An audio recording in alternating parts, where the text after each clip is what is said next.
मैं आपसे ये समझना चाहती हूँ कि अचानक जो ये छोटी बड़ी कस्बों की गाँव की मस्जिद और दरगाहों को जो निशाना बनाया जा रहा है, इसके पीछे आप भाजपा और आरएसएस की स्ट्रैटेजी क्या देखते हैं? क्या रणनीति है? क्यों कर रहे हैं ऐसा? देखिए, उनका तो बिल्कुल सीधा मामला है और ये आज से नहीं हुआ है।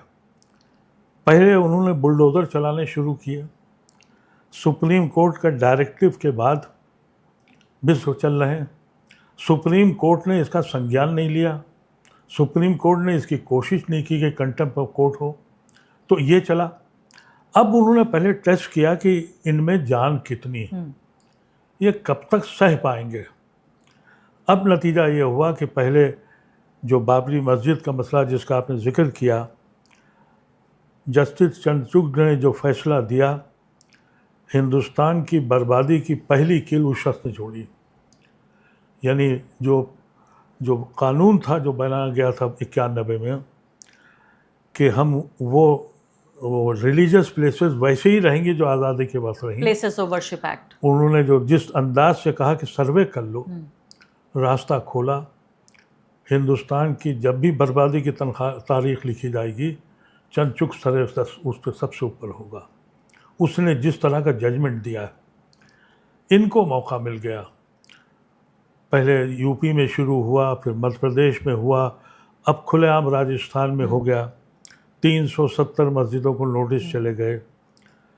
उनको ये मालूम है कि कोई बोलेगा क्यों, अदालतें बोलेंगी नहीं। मुसलमान एक सहमी डरी हुई कौम है, वो कर क्या सकती है। और हकीकत यह है कि जो कौमें डर जाती हैं, सहम जाती हैं, वो ज़वाल के उस जगह होती हैं जहाँ हम खड़े हैं, डरे सहमे हुए। और ये आरएसएस का एजेंडा है।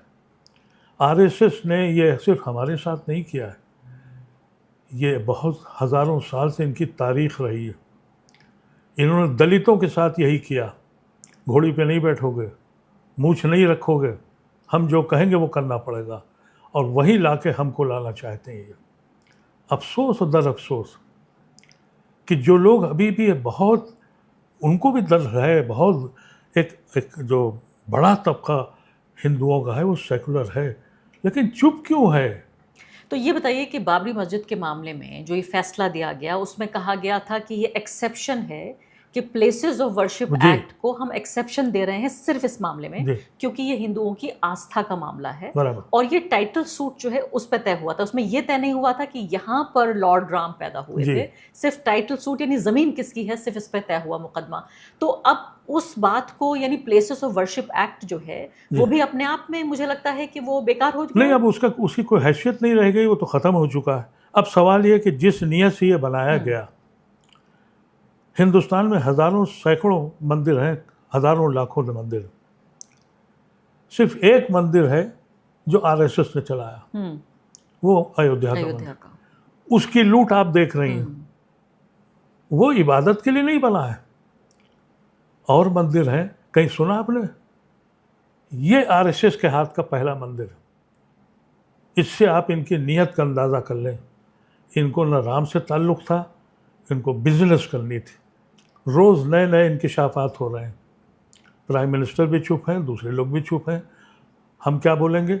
लेकिन ख़ुद हिंदू समाज को सोचना चाहिए। तुमने एक मंदिर इनको दिया था, अब तुम ये मांग रहे हैं कि अब हमें मथुरा भी दे दो और काशी भी दे दो, और जो बचे उनको भी दे दो। ये एक जहनीत है, वो जहनीत जिसने कभी भी हमको एक्सेप्ट नहीं किया, कभी दिल से नहीं किया। मतलब हिंदुस्तान के मुसलमानों को कभी एक्सेप्ट नहीं किया। उन्होंने ये बात आपको माननी पड़ेगी। जबकि हमने अपने खून को बांटा है, हमने जिना को ठुकराया, हमने नेहरू को अपनाया।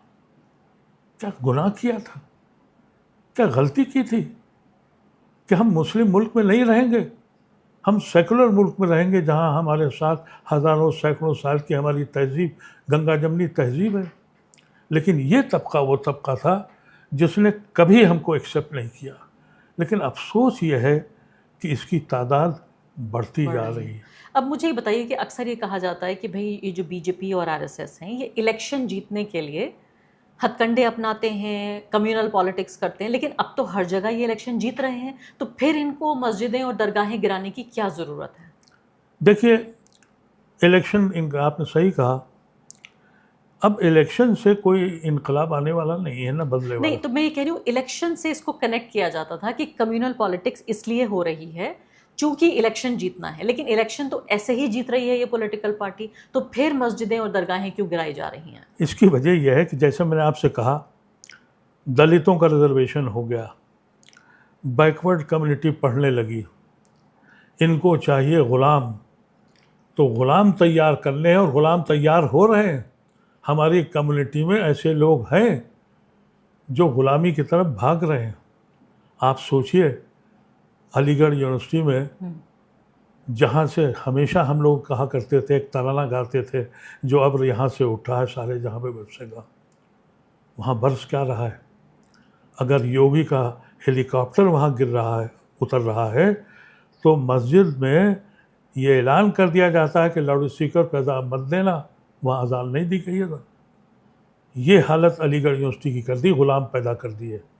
जामे मिलिया इस्लामिया, जिसकी तारीख़ जुड़ती है आज़ादी से, वहाँ 100 साला जश्न मनाने का वहाँ कौन आदमी भेजा गया? आरएसएस का जश्न मनाया। आप सोचिए, तो वो जो ये चाहते हैं कि ये बिल्कुल उस हैसियत में रहें जैसे हमने हमेशा से दलितों को रखा, तो क्या रिप्लेस करना चाहते हैं उनसे? बिल्कुल। अब उनको ज़रूरत है, क्योंकि वो लोग पढ़ लिख गए हैं, आगे बढ़ गए, वो सवाल करते हैं, वो इनसे पूछते हैं। एक कौम तैयार की गई है और बहुत से लोग डर के सहम के चले गए हैं। लेकिन नहीं, तो क्या मुसलमान भारत के नए दलित होने जा रहे हैं? क्या इसमें कोई गुंजाइश है? एक दलित खुदकशी करता है, हर पार्टी वहाँ जाती है, हर पार्टी का लीडर जाता है, कुछ दलितों को बेत मारे जाते हैं, हर पार्टी आवाज़ उठाती है, हम खड़े खड़े लिंच कर दिए जाते हैं। हरियाणा में मैं रहता हूँ, 7 लोगों को लिंच किया गया। कहीं आपने देखा किसी की आवाज़ आई, कोई बोला? हमारे लोग ट्रेनों में मार के फेंक दिए जा रहे हैं, इंक्वायरियाँ हो रही हैं, कोई बोला? दर्द जो है वो सिर्फ उनसे है, दर्द इनसे नहीं है। इनका तो एजेंडा बिल्कुल क्लियर है कि तुमको इस मुल्क में रहना है तो तुम्हें दलितों से बदतर होकर रहना पड़ेगा। और उसके अमल पर एक सबसे बड़ी अफसोसनाक बात है कि पहले हमारे घरों को बुलडोज किया, हमारे बच्चों को जेलों में डाला, अब उन्होंने कहा कि हम मसाजिदों को भी टच करेंगे। अब तुम कुछ बोलोगे?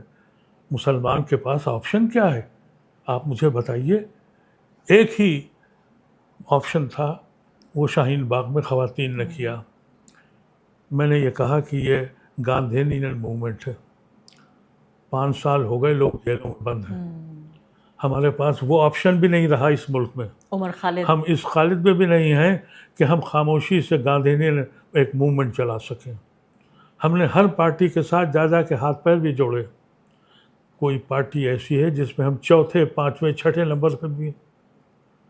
हम तो उस वक्त को जानते हैं लेकिन कि ये इस मुल्क में कि हम ये कहते थे चीफ मिनिस्टर हमारा बनेगा, 5-6 चीफ मिनिस्टर बने। अब कौन बनता है? बहुत ये तो देंगे नहीं, लेकिन जो सेकुलर पार्टियां भी देंगी वो माइनॉरिटी अफेयर्स, हम इस पे भी खुश हैं। कुछ दिन के बाद कहेंगे कि आप नमाज के मंत्री, हम उस पर भी खुश हो जाएंगे। हम ज़कात के मंत्री, हम उस पर भी खुश हो जाएंगे। हम यहाँ तक तो पहुँच गए, फिर हम पे सितम क्यों ढाते हो भाई? और मैं अदालत से पूछना चाहता हूँ। कहा तो बात ये जाती है कि भाई हमें अदालत पे यकीन है। मैं यकीन कीजिए, कहना तो इसलिए पड़ेगा कि नहीं, आप मेरे पर मुकदमा दायर करेंगे, लेकिन दिल तो नहीं मानता। और जब दिल नहीं माने वो इंसाफ नहीं होता। ज़मीन पर हम समझते थे कि जज जो है वो अल्लाह का नुमाइंदा है, मुंसिफ है, लेकिन वो अल्लाह का नुमाइंदा नहीं, वो हुकूमत का नुमाइंदा बन गया है।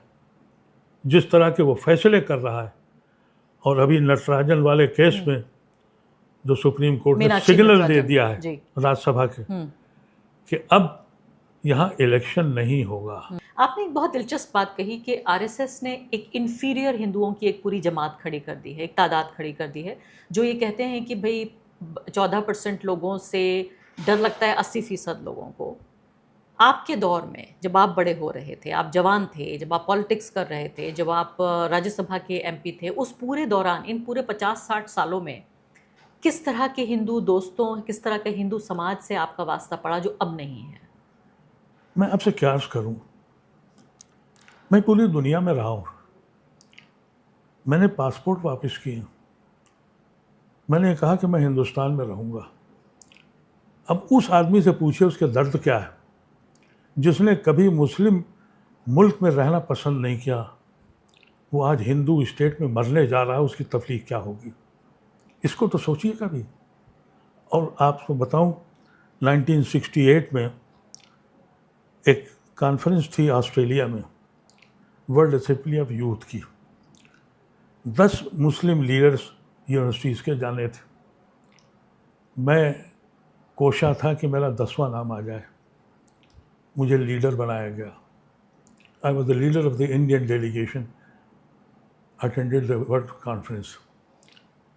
अकेला मुस्लिम यूनिवर्सिटी का वोट था और किसी मुसलमान का वोट नहीं था। सारे हिंदू भाइयों ने कहा कि नहीं, इनकी डिबेट सबसे अच्छी थी, इसलिए ये लीड करेंगे। मैं हिंदुस्तान को लीड करके गया। मैंने कभी ये महसूस नहीं किया, मैं जिस गांव का रहने वाला हूँ, मेरे बाप दादा जिम्मेदार थे, लेकिन फैसला करने वाले वहाँ के जो पंडित थे, दादा के दोस्त, वो फैसला करते थे। यहाँ तक कि हम जब पैदा हुए तो हमारी क्या कहते हैं कुंडली भी बनवाई गई। अच्छा। हम लखनऊ जाते थे, बाराबंकी से दूर हमारा गांव था, पंडित जी इजाज़त देते थे तो हम जाते थे। और हमारा घर, हमारा गांव अयोध्या से 40 किलोमीटर है। हमने कभी वहाँ ये नहीं देखा, ये लोग जो पहुँचे हैं वहाँ, पूरे के पूरे गांव के गांव तबाह करती है। अब कम्युनलिज्म है सब दबा, अंदर से सबके जहन, उनको ये ख्याल आ गया कि हम हिंदू स्टेट बनेंगे। हाँ। अब हमें एक हिंदू मुल्क चाहिए। इन कम अखलों को ये नहीं मालूम, नेहरू को ये बुरा भला कहते हैं। सोचिए नेहरू को, अगर नेहरू भी जिना के तले जाहिल होते तो हिंदू स्टेट डिक्लेयर कर देते, तो फिर क्या होता? 38% मुसलमानों ने जिना का साथ नहीं दिया। कोई मुसलमान हिंदू स्टेट में रहता, 100% जिना को वोट मिलता, पाकिस्तान लाहौर नहीं लखनऊ तक बनता। ये इन अक्लों के समझ में नहीं आता। बहुत पते की बात कह रहे हैं आप। अगर आप हिंदू स्टेट डिक्लेयर कर देते तो खालिस्तान कब का बन चुका होता, कोई सिख इनके साथ नहीं आता। अगर हिंदू स्टेट उन्होंने डिक्लेयर कर दी होती तो नॉर्थ ईस्ट का क्रिश्चियन या तो चाइना में होता या मारामार में होता। ये जाहिल लोग वही ले जाने के ऊपर। दुख होता है कि जो अपने मोहसिन को न माने, वो कौम कभी जिंदा रहती है? मैं ये सब देखता हूँ तो मुझे हैरत होती है कि नौजवान बच्चा, मैं चलता हूँ, एयरपोर्ट पे जाता हूँ, चल नहीं पाता हूँ, व्हील चेयर। मैं हर बच्चे से पूछता हूँ, बेटे कहाँ तक पढ़े हो? कोई ग्रेजुएट है, कोई पोस्ट ग्रेजुएट है, कोई इंटर, तो सभी हैं। कितनी तनख्वाह है? 12,000 रुपये ठेके पे। ये हाल कर दिया इस मुल्क में। क्या होता है 12,000? तो इसीलिए मैं कहता हूँ कि जब बांस रहेगा ना, बांसुरी बजेगी, यही नौजवान पूछेगा कि तुमने हमारा क्या हाल किया। आपकी बात से मुझे भी बड़ी तकलीफ पहुंची और एक अजब सा एक एहसास हुआ, रोंगटे खड़े हुए। आप ही कह रहे हैं कि एक ऐसा मुसलमान जिसने कभी किसी मुस्लिम मुल्क में रहना गवारा नहीं किया, उसका पासपोर्ट नहीं लिया, आज वो मजबूर है इस बात पे कि जिस मुल्क में वो अपनी ज़िंदगी के आखिरी साल गुजार रहा है वो एक हिंदू स्टेट बनने जा रहा है। आप सोचिए, हमारे ऐसे कितने लोग ऐसे हैं। मैंने अपने सारे बच्चों को बाहर पढ़ाया, एक ही शर्त लगाई, वापस आना, इस मुल्क में रहना। अब मैंने कहना शुरू किया कि बच्चों से जहाँ मर्जी हो वहाँ चले जाओ।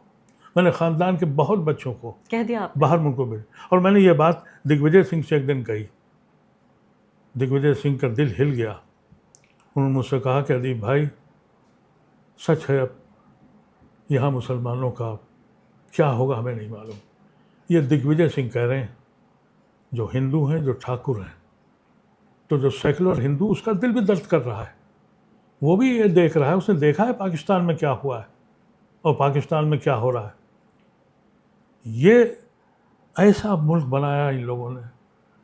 गांधी को ये कह नहीं पाते हैं इसलिए कि अभी उनको बाद में कहेंगे, लेकिन अभी दूसरे इल्ज़ामात लगा रहे हैं। नहीं, अब तो दूसरे आ गए हैं, अब तो नथुराम का ये मुल्क बन जी। रहा है।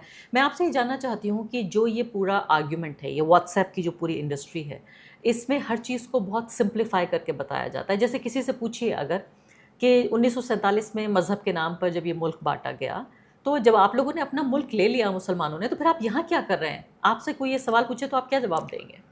आपने हिंदू स्टेट कह दिया होता हम चले जाते हैं। हमने तो इस कॉन्स्टिट्यूशन को अपनाया। कॉन्स्टिट्यूशन बदल दीजिए जो आप करना चाहते हैं, फिर हम आपसे निपट लेंगे, हम हिस्सा मांगेंगे अपना। आप एक तरफ तो ये कह रहे हैं कि आप बराबर हैं। अभी 3-4 दिन पहले संडे को एक गुरुद्वारे में, गुड़गांव में एक सिख भाइयों की मीटिंग थी, मुस्लिम सिख इंटरेक्शन पे। वहाँ इन्होंने क्या किया है कि गांधी स्मृति में, मैंने विशंबरनाथ पांडे जी के साथ बहुत काम किया। विशंबरनाथ पांडे की, कुलदीप नैयर की, इस तरह की जितनी किताबें वहाँ गांधी स्मृति से ख़त्म हो चुकी हैं, सावरकर की किताबें गांधी स्मृति में पढ़ाई जा रही हैं। गांधी स्मृति में सावरकर की किताब पढ़ाई जा रही है। मैंने वहाँ की बहुत से, क्योंकि पंडित सुंदरलाल की किताबें जो तारीख की गवाह थी, सब वहाँ से हट गई। वहाँ आरएसएस का एक नमूना बना के बिठाला गया। उसमें गांधी पीस फाउंडेशन में जो इंचार्ज है, वहाँ बात हो रही थी, उसमें एसवाई कुरैशी भी थे और जस्टिस इकबाल अंसारी भी थे। सब ये दर्द बयान कर रहे थे कि भाई ये हो क्या रहा है माइनॉरिटीज़ पे। उन्होंने तकरीर करी, जब उनका नंबर आया, उनका यहाँ कोई माइनॉरिटी हटे नहीं, सब बराबर है। मस्जिद तोड़ी जा रही है, मंदिर भी तोड़े जा रहे हैं, ये तो सब डेवलपमेंट होता है। तो मैंने देखा कि सिख हजरात बड़े नाराज़ हुए। तो मैं माइक पे चला गया, मैंने उनसे कहा कि आप माइनॉरिटी नहीं है इसलिए आप नहीं जानते हैं। अगर दर्द पूछना है तो कश्मीरी पंडितों से जाके पूछ लीजिए माइनॉरिटी क्या होता है। और आपने कहा कोई फ़र्क नहीं है, तो फ़र्क बता देता हूँ माइनॉरिटी और माइनॉरिटी का क्या है। गांधी का कत्ल हुआ, एक हिंदू ने मारा, एक पत्ता नहीं हिला। और इंदिरा गांधी का कत्ल हुआ, एक सिख ने मारा, पूरी कौम को तुमने तहस नहस कर दिया। और आज तक मैंने कहा ये माइनॉरिटी होती है, इनको कोई कैसे समझाए। लेकिन अब क्या किया जाएगा। आप ये कह रहे हैं कि मुसलमान इसलिए पाकिस्तान नहीं गया, जो लोग जहाँ रुक गए, चूंकि हिंदुस्तान को एक हिंदू स्टेट डिक्लेयर नहीं किया गया था, हिंदुस्तान एक सेक्युलर मुल्क था और यहाँ सबके रहने की जगह थी, और गांधी थे यहाँ। गांधी ने कहा, नेहरू ने कहा, मौलाना आज़ाद ने कहा, कहाँ जा रहे हो, क्यों जा रहे हो, इस ज़मीन ने तुमने सैकड़ों साल के बाद अपना लिया है। अगर हिंदुओं ने यहाँ गंगा में स्नान करके अपने को पवित्र किया है, तो हमने भी मस्जिद वज़ू करके इस ज़मीन पे सजदे किए। ये वो ज़मीन है। उस ज़मीन का इस तरीक़े से इस्तेमाल